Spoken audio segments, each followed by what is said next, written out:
দেখো দিয়েছি, আজকে একটু সেদ্ধটা জানো তো বেশি হয়ে গেছে।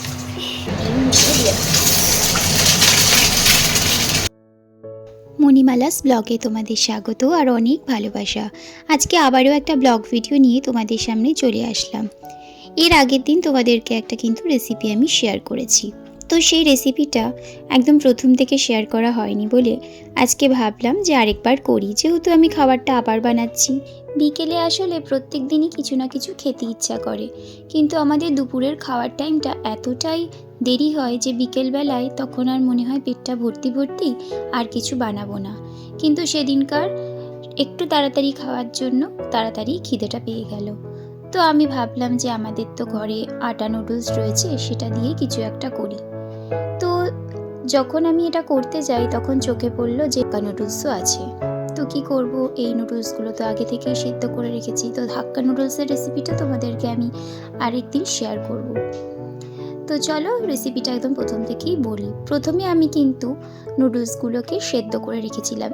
এই নুডলসগুলো আমি বলে দিই যে ম্যাগি যেরকম হয়, ফার্স্ট ক্রপের ম্যাগি, সেই ম্যাগিগুলোকে কিন্তু ভালো করে আমি সেদ্ধ করেছিলাম। খুব বেশি সেদ্ধ না, কিন্তু কাঁচাও থাকবে না এরকম সেদ্ধ করে জল ঝরিয়ে একটা ঝুড়ির মধ্যে রেখে দিয়েছি। তারপর একটা কড়াইয়ের মধ্যে তেল দিয়ে একটা ডিমের ভুজিয়া করে নিলাম, দুটো ডিমের ভুজিয়া করে নিলাম। তো ভুজিয়া করে সেই ভুজিয়াটাকেও কিন্তু আমি সাইড করে রাখলাম, এটা কিন্তু আমার পরে লাগবে। এই রেসিপিটা এত সুস্বাদু হয়, বাচ্চাদের তো ভীষণ ভালো লাগে। আমার তোজো কিন্তু খুব ভালোবাসে, আবার আমার শাশুড়ি মাও খেতে খুব ভালোবাসে। আর বরের কথা আর আমার কথা বাদ দিতাম, আমরা তো সবই মোটামুটি খেতে ভালোবাসি। তো তারপর কড়ার মধ্যে আবার তেল দিয়ে দিলাম। কড়ার মধ্যে তেল দিয়ে কেটে রাখা আলুগুলোকে দেখো আমি আগে থেকে কেটে ধুয়ে জল ঝরাতে রেখে দিয়েছিলাম। তেল গরমের পর ওই আলুগুলোকে সবার প্রথমে ছেড়ে দেবো। আর মশলা হিসেবে ব্যবহার করেছি এই ম্যাগির প্যাকেটের মধ্যে কিন্তু মশলা থাকে, এই মশলাগুলো দিলেই কিন্তু আলাদা কোনো মশলা দিতে হয় না। তো দেখো তারপর কিন্তু আমি আলু ভাজতে শুরু করে দিলাম। তোমরা কারা কারা বলো তো এরকম রেসিপি পছন্দ করো? তোমরা একটু কমেন্ট বক্সে আমাকে জানাও কারা এরকম রেসিপি পছন্দ করো, তাহলে কিন্তু আমি এই আমার ডেলি ব্লগের মধ্যে অনেক অনেক রেসিপিও যোগ করব। আমার শাশুড়ি মা কিন্তু অনেক রকমের রান্না জানেন, তো তোমাদেরকে সেটা একটু জানাতে হবে, তাহলে তোমাদের জন্য কিন্তু অনেক অনেক রান্নার রেসিপিও আমি এখানে দিয়ে দেবো। তো তারপর দেখো আলুগুলো অর্ধেক ভাজা হয়ে আসলে দিয়েছি আমি পেঁয়াজ আলু সব একসাথে নাড়াচাড়া করছি।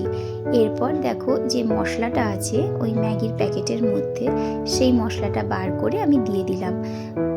যে কটা ম্যাগি দেবে, মানে ধরো 3টে দাও 4টে দাও, তাহলে সেই অনুযায়ী কিন্তু মশলা দেবে। 3টে ম্যাগি দিলে 3 প্যাকেট, 4টে ম্যাগি দিলে 4 প্যাকেট, পুরো মশলাটাই কিন্তু দিতে হবে। কারণ ওখানটায় যে মশলাটা দেয় ওই একটা ম্যাগির প্যাকেটে যতটা লাগবে ওই ততটাই দেয়। প্যাকেটের মধ্যে তো অনেকগুলো থাকে, মানে 3টে 4টে করে নিয়ে একটা প্যাকেট হয়।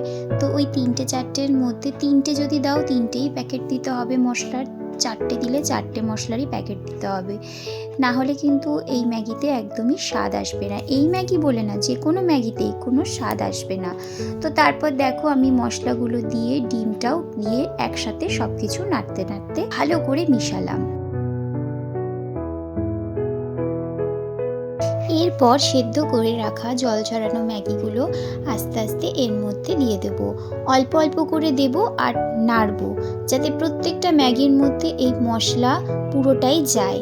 দেখো ঠিক এরকমভাবেই কিন্তু আমি মেশাচ্ছি। এবার পুরো ম্যাগিটা দিয়ে সুন্দর করে এটাকে নাড়াচাড়া করলাম, আর গ্যাসের আঁচটা কিন্তু একদম লো ফ্লেমেই থাকবে।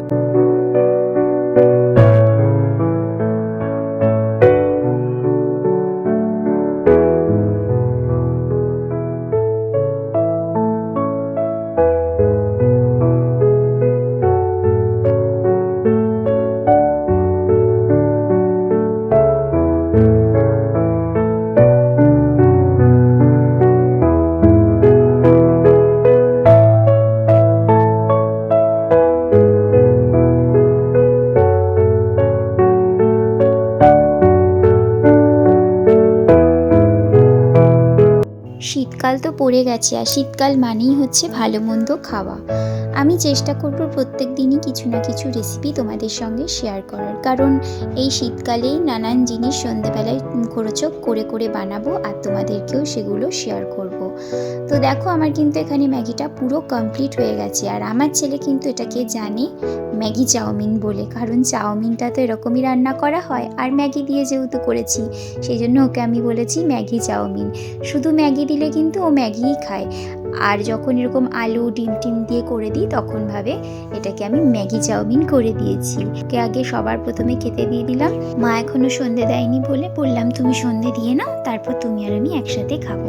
তো দেখো এদিকে যেমন আমি ম্যাগি করছিলাম, পাশাপাশি কিন্তু আমি বসিয়ে দিয়েছিলাম পায়েস, কারণ তোজোকে খাওয়ানোর জন্য যে দুধ নেই সেই দুধ তো তোজো একবেলা খায়। তো একবেলা খাবার পর সেটাকে ভালো করে জাল দিয়ে আমি ফ্রিজে রেখে দিই। এরকম এক সপ্তাহ দুধ আমি জমিয়ে রেখে এক সপ্তাহ পর করি হচ্ছে পায়েস। তো দেখো খালি একবার কত জায়গাতে দুধ জমে রয়েছে। এই যে দেখো এটা একটা জায়গায়, এটা একটা জায়গায়, এটা এটা আর দেখো হাঁড়িতে বসিয়েছি, এটাও 3 জায়গার। তো দেখো এই কারণে আমি আলাদা আলাদা করে এগুলোকে রেখেছি। তোমরা হয়তো ভাবতেই পারো যে একসাথেই তো রাখতে পারো, না একসাথে আমি রাখিনি। তার কারণ হচ্ছে যতই শীতের দিন হোক না কেন, এর আগে একবার আমার ভুল হয়েছিল যে আমি এক জায়গাতে সব দুধটা রেখেছিলাম, তার মধ্যে একটা ছোট জায়গায় রাখা দুধ সেটা কোনো কারণে হয়তো কেটে গেছিলো, আর ওটা আমি বুঝতে পারিনি, আমি দিয়ে দিয়েছিলাম, মানে কাটা অবস্থায় দিইনি, মানে ওটা কোনো হয়তো নষ্ট হয়ে গেছিলো, আমি ওটা দিয়ে দিয়েছিলাম। আর যেহেতু অনেকটা দুধের মধ্যে ওটা দিয়ে দিয়েছিলাম, পুরো দুধটাই কিন্তু আমাকে ফেলে দিতে হয়েছিল। ওই একটা বারই আমার কিন্তু দুধ নষ্ট হয়েছিল। তো তারপর আমি ভাবলাম না, এগুলো আলাদা আলাদা জায়গায় করে রাখলে পরে নষ্ট হবে না, আর আমি আলাদা আলাদাভাবেই কিন্তু জাল দিলাম। দেখো ওটা জাল দেওয়ার পর দেখলাম যে কাটেনি, সেই জন্য এর মধ্যে মিশিয়ে দিলাম। দেখো এক হাঁড়ি কিন্তু দুধ হয়েছে, আর আমি ভাবছি যে এই হাঁড়িটার মধ্যেই যদি আবার চাল দেই তখন ফুটেও তো পড়ে যাওয়ার সম্ভাবনা থাকবে। তা মা বললো যে দুধটা ফুটিয়ে আগে কমিয়ে নাও, তাহলে স্বাদটা আরও বেশি ভালো হবে আর তোমার পড়বেও না। তো আমি সেই মতো দেখো দুধটাকে ফুটাচ্ছি যাতে একটু কমে আর গাঢ়ও হয়, তাহলে আমার পায়েসটাও সুন্দর হবে।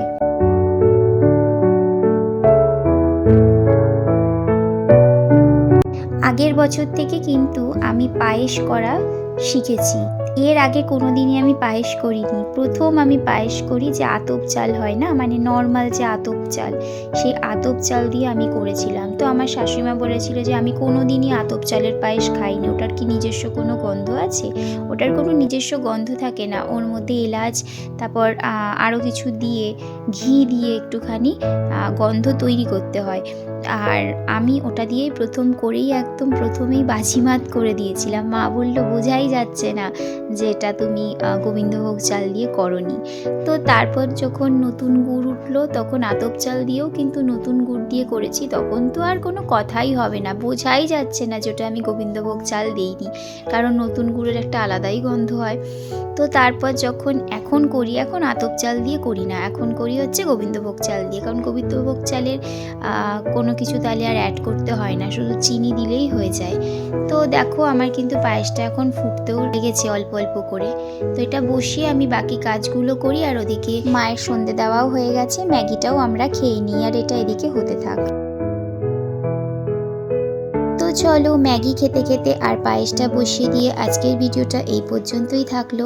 যদি আমার ভিডিওটা ভালো লাগে তাহলে অবশ্যই লাইক কমেন্ট শেয়ার করে দিও, আর যারা আমার ইউটিউব চ্যানেল থেকে দেখছো তারা অবশ্যই চ্যানেলটাকে সাবস্ক্রাইব করে পাশে থাকা বেল আইকনটা প্রেস করে দিও, যাতে আমার চ্যানেলে আসা নতুন ভিডিও সবার প্রথমে তোমাদের কাছে পৌঁছে যায়। আবার একটা নতুন ভিডিও নিয়ে তোমাদের সামনে চলে আসবো।